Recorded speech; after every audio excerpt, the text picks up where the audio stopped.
Alright YouTube, welcome back to my part 2 of my Nintendo DS Lite review.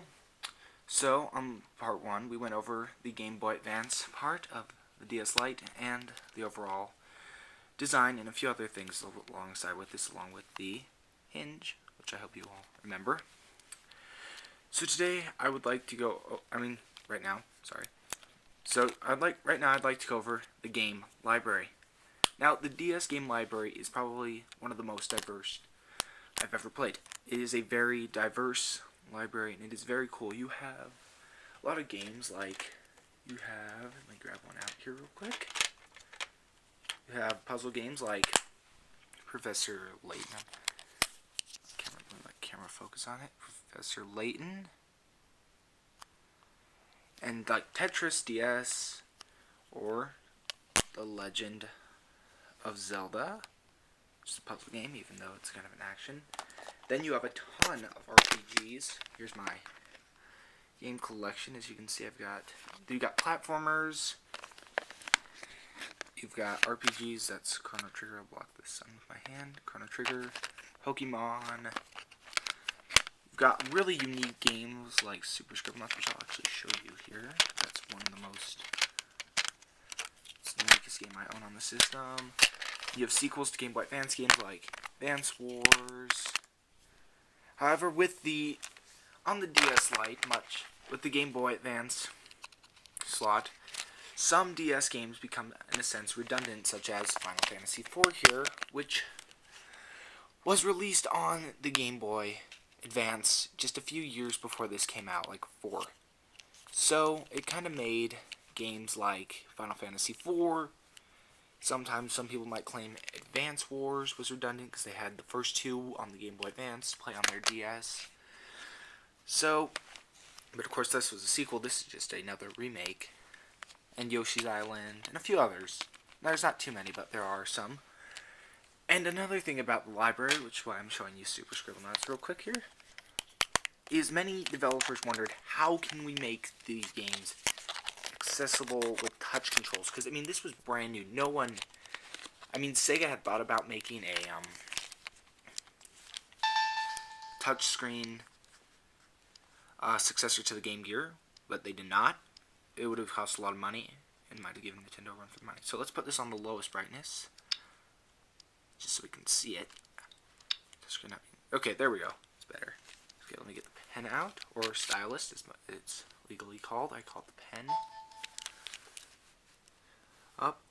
A lot of the action takes place on the upper screen, but on most games, but on some games like this, it's on the bottom screen. Well, actually, I should reverse that. There are some games like this that take place on the top screen, and games like this take place on the bottom screen. So, focusing on the bottom screen, you can see Max. Oh, my brother. Change this. Let me fix him real quick. So as you can see, stylus. I'm going to try and play through a viewfinder. Music's good. Credits, sorry. I'm playing through a viewfinder. Oh look, you can put the credits. I like games like that. Pretty cool. Let's go back. Okay, I'm trying to play through a viewfinder here. Touchscreen's a little slanty. Okay. Extras, I believe. I haven't played this game in a while, I'm sorry. Yeah, you can look at the top screen. Not much happening up there. Okay, edit his character. You can change your character. Touchscreen, look. See, that's the touchscreen right there for you. Let's see, so if you're not a gamer and you're like, whoa, this is cool, you will love this. It's a pretty funky addition. Let's go back to the touchscreen. I'll show you a few more things.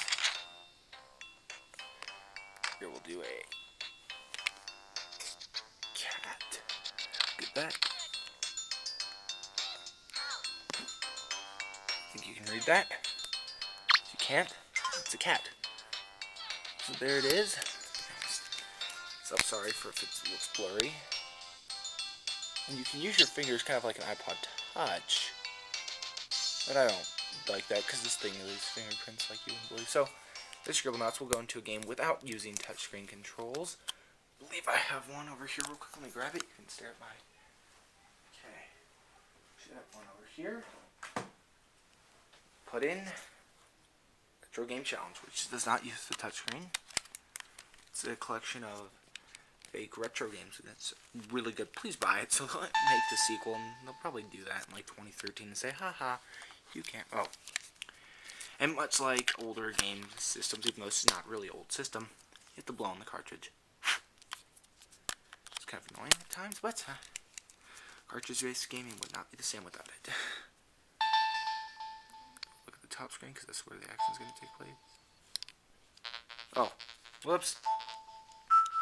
And just another thing, if you're thinking about getting one of these, if you want to exit out of an application like PictoChat or something, you have to turn the system off. Unlike on the DSi, which I'll get into that when I do a DSi review, you actually can hit the power button, which would be right here on it, and you can go back to the home menu. It's kind of like the predecessor to the 3DS's menu function thing. Not really, but it's... There we go. Loud, I'll turn that down. You can hear it. And there you have some action on the touchscreen. So see the characters coming out down there. But there's TV screen up there. Whoa. So let's get the game out. Get my favorite one. Get the game. Touch C stylus controls don't work so much. Like Nintendo said, there wouldn't be all 3D games on the 3DS. Same goes for the DS. Oh, that kid adds commentary. It's kind of annoying. Makes you want to turn off the in-game music. Fortunately.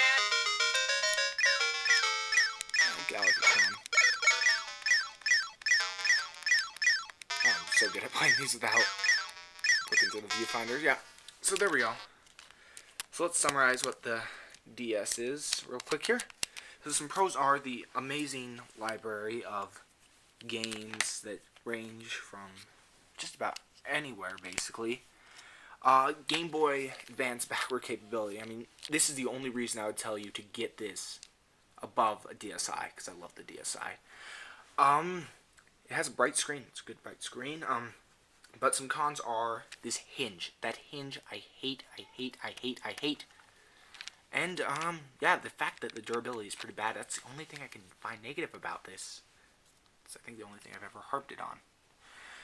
So, YouTube, thank you for watching. Please, subscribe or rate these two videos, and I will see you next time. A review of my DSi, I think. I don't know. But thanks.